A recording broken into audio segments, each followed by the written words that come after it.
Welcome to Shorty Supercoach, and today we're going to discuss the forward line. And I think it's giving me a headache, and I'm sure it's giving you a headache. Now, the forward line not only is giving us trash in terms of premiums, but now it's just throwing up all these random sort of mid prices that all of a sudden are tempting us beyond belief. So, how many of them can you have? I'm going to go through four guys under 260k. I think a lot of people are thinking about how many of these pricks can I start with? Can I have them all? Should I just have two? Which ones are the best? We're talking Ziebell, Daniher, Dow, and probably to a lesser extent Impey, but I'm starting to see him sort of discussed a little bit, and he's quite cheap, obviously returning from a long-term injury. So there's a lot to talk about.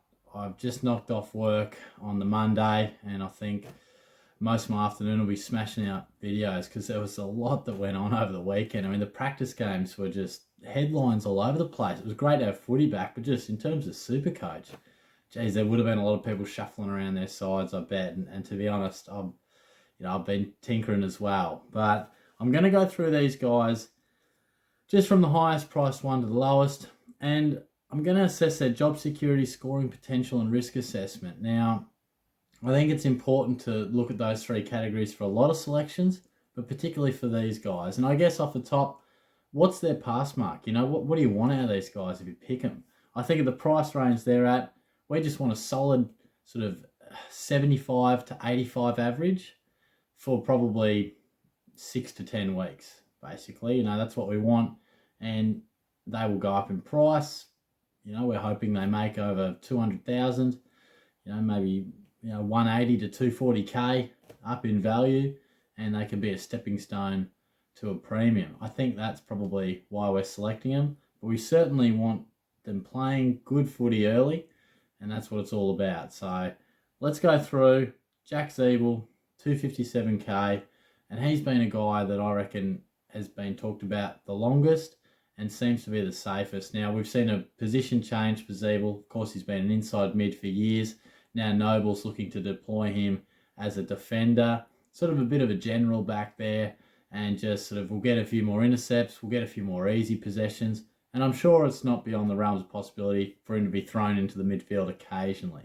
But primarily, changing role, he'll be a defender. Now, we've seen him average great numbers previously. 2012 to 2019, he was always in the 81 to 95 bracket. 4 times he was beyond 89 in his averages. Now, job security, I've given him a 10 out of 10. He plays if he's fit. Simple. Scoring potential, I've given him a 7 out of 10. I don't think he's going to blow us off the park. Maybe if he was playing inside mid like he once upon a time was, yeah, maybe he could average 90 odd, but I don't know. It's a bit of a mystery because of all these guys that I'll talk about. Ziebell, we've got no background of what he's like as a defender. So it's a bit of a change in role, bit of unknown, but the halfback flank sort of defender like he will play, there's really no easier position to just get a few cheap kicks, get the odd intercept possession, much easier type of footy. So I've given him a scoring potential of 7 out of 10, just because I think it's pretty safe that he'll be a solid, good scorer, but I don't think he can really go too beyond, any crazy sort of numbers. And risk assessment, I gave a 7 out of 10, which is good. That is good. I think it's pretty reasonable. Last year, of course, bit of injury, and that's why we see him at this price. But, prior to that, he's been really durable, and he's not a guy that seems to have niggles all the time. And I'm pretty happy to say that he's not a risky selection in terms of his body letting him down. So there's Ziebell. At the end of this video, I'm going to rank these guys and discuss how many I reckon you can pick out of the 4. So we'll move on to Joe Daniher. He's at 233k. And he's been an absolute bolter. If you asked me a few weeks back, I'd be like, Daniher, come on, give me a break. Key forward, injury prone, give me a spell. But the more the days go on, the more I read, the more I watch, the more I think, this bloke's too hard to resist. Job security, 10 out of 10. Simple, he's fit, he's in. Scoring potential, gave him an 8 out of 10. And I want to discuss some really interesting numbers with his scoring. Now, 2017 is his best year in terms of Supercoach, averaged 86. And since then, he's played 7, 4, and 4 games per year. So the body, has really struggled with him. But he now moves to Brisbane, who's going to be a quality side. Top 2, definitely top 4 team. He's going to get great use from the midfield, plenty of ball. And we already saw him kick 4. Now, albeit against Gold Coast, where I think Collins wasn't playing and he was on some weaker opponents. But I think we can all agree that he's going to kick some goals this year. And he's going to be at a better side with great supply.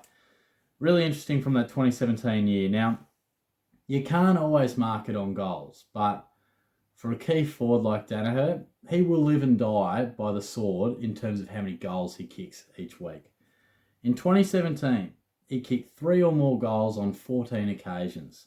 The other 8 games, he played 22 that year, so the other 8, he either kicked none, 1 or 2. In those 14 games where he kicked at least 3, he had 6 tons and averaged 94.6. In the 8 times that he didn't kick 3, he averaged just 71, and I think his highest was 85. So it's not to say that he can't score well if he only kicks 2. You know, everyone has their day where they get a bit higher up the ground or a couple of hit-outs to advantage, and they find points in other ways. But he will be going largely on how many goals he kicks. You know, if he kicks 4, I reckon he's at least scoring 85. You know, if he kicks 1, I'm thinking, oh, it's a chance for a 60. You know what I mean? If you said, Shorty, don't look at any other stat, but I'll tell you he kicked 2 today. You know, and then you're like, oh, gee, I don't know. It could be 55, it could be 85. But if you tell me, mate, he kicked 5 today, I'm thinking, you know, contested marks from that, effective kicks, you know, he's a confidence player. And that highlights it. Bang, he kicks 3 or more, 94. Kicks 2 or less, 71. So the question you then got to ask from that is how many he's going to kick this year. And I think more often than not, he will be kicking some serious goals for Brisbane. And yeah, I gave him for the risk assessment, I gave him a 4 out of 10 because that's a big question mark on him. I don't think there's too much of a concern that he can have the odd day out. If you pick him, he could score 128 one week and he could follow up with a 64 the next. But that's still going to give you an average of, gee, what's that? That's like high 80s, 90. My maths isn't on point off the top of my head, but you know what I mean. He's not going to come out and score 82, 91, 77, 104. He's going to be up and down. But the fact is, I think we'll see a few more ups because he's in a good side. And I feel as if Brisbane will allow him to kick a number of goals. So, bit of a simplistic view, but the stats back it up. Now, move on to Jarman Impey, 212k. Now, it looks like he's going to be a running defender, but he's done that before. I think we get a little excited when we hear running defender. You know, used to be a small forward, but he hasn't done it as a running defender in terms of scoring. There's something about him that, you know, I haven't watched Impey closely over the years. You know, he's probably the player I know least out of all these. But I gave him job security 9 out of 10. I think in a weak Hawthorn side, I reckon they need his run and gun.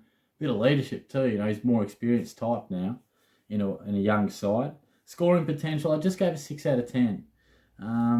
You know, and it could have even been a 5. The only reason I sort of feel like maybe there's always potential in that role. But the fact is he's played it in 2018 and 2019, and Hawthorn supporters will be able to tell me better. I'm only making that judgment off the fact that on his stat sheet we saw like rebound 50s popping up a little bit more. You know, I'm just sort of judging it on a real simple level. But his highest average ever is 74.1. So it's not like he's a scoring machine. And I don't know why, because he's exciting, he can kick a goal, he loves to take the game on. There must be something in his quantity, because when he gets it, it seems to be pretty quality. But I'm sure Hawks fan out there will be able to tell me better. And risk assessment, I gave a 4 out of 10, and I think he's pretty risky. You know, he and Daniher are clearly the most risky in terms of their bodies on this list. So that's Impey, a little bit of an unknown, but he does play a Supercoach friendly role. Paddy Dow, the cheapest of the lot at 202k. Job security, I gave a 6 out of 10. And this is a real interesting one because these other guys, I think you just lock them into the starting 22. But Dow, he's going to have to fight pretty hard for it. So that's your biggest question mark on him. Scoring potential, I gave him an 8 out of 10. Now, I feel as if his best, I said this in my other video the other day when I was discussing the guys that are unique. I said if he's in the team, I think he'll score well. If he's out of the team, well, who cares? You know what I mean? It's not like I feel like, oh, hope he gets into the best 22 and then I hope he scores well. I think one answers the other. If he's playing well, he'll be in the side and he'll be in a role that allows him to score well. He'll be at the centre bounce. He'll be winning inside footy. And if he's in the side, he's going to score okay. The fact is, can he get into the side? Because I think gone are the days where they're going to play him in a forward pocket or sort of outside of where he likes to play. He's shown in that pracky game what he's about, and he said, look, if you want to pick me, this is the type of player I am. If you put someone else in front of me, because the Blues do have a lot of mids, you know, if I'm just on the fringe and I just miss out, fair enough. I'll apply my trade in the twos and try and break my way in. But it's not going to be like they're going to try and get games into him like they have previously just to get him exposure and he's sort of playing on a flank and this and that. The time's now for Dow. If he plays, he's playing his primary position, and that means points. And risk assessment, I think he's pretty safe. Like in terms of injury, I know he's had a couple of little things here and there, but nothing serious. I gave him a 9 out of 10. But the fact is that the risk with Dow's got nothing to do with his body. It's all about whether he's in there week in, week out. So there's the 4 guys, little profile on each. How do I rank them? All right, well, we'll work it from 1 to 4. I've got Ziebell on top. I think he's the safest. He's a pretty easy ride, I reckon. I just feel as if not too much will go wrong. He'll play consistent footy. He'll score nicely each week. I think he'll be fine. I think he's a safe bet. 2 is tough. I've gone Dow, and only just. I probably would have clearly had Dow 2 a week or so ago. But now, part of me wants to put Daniher as 2. But at the moment, it's Dow. Clearly, Daniher is 3. And Impey, he's a pretty long way back. You know, these boys are turning in the straight. They're fighting it out. Unfortunately, Impey, he's probably dropped off the pack. And they've pulled up halfway down the straight. I don't think I'm going to be selecting him. I'd need to see a lot in this weekend's game from him. So that's that. How many can you have? You can't have all 4. You're brave if you have 3. I think the magic number is 2. But I do think 3 is pretty reasonable. I'd say definitely find out which 2 you like and definitely start them. But maybe the fact is our premiums aren't giving us much. So, you know, probably 3. If you said, Shorty, I'm starting 3 of them, I'd say, yeah, fair enough. Whatever, that's cool. At the moment, I've got 2. But having said that, I'm trying pretty damn hard to get Daniher in. So for me right now, it's 2. But next time we speak, it could be 3. So I think you're very much in your right mind to take 2 or 3. And that's all dependent on your structure and stuff like that. And we'll find out a hell of a lot more this week too. You know, we'll see a lot more. But really interesting guys to look at. You've got some, you know, they all play different positions. Yet they all find themselves available as forwards with different backstories, injury, opportunity, experience, where they're from.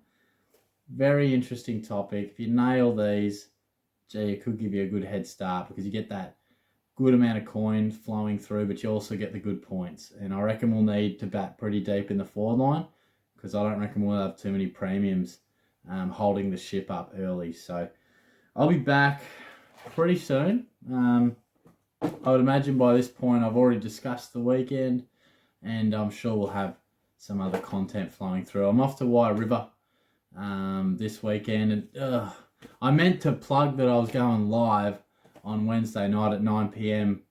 at the start of the video. But there's probably 6 people watching now, so to those 6 people, I'm going live on Wednesday night, 9 p.m. I'll put it in the description. I might even put it somewhere else in the video if I can work out how to sort out my movie maker. But anyway, if you've lasted this long to the video, I appreciate that. And hopefully you can ask me some questions on the Q&A on Wednesday night. Cheers.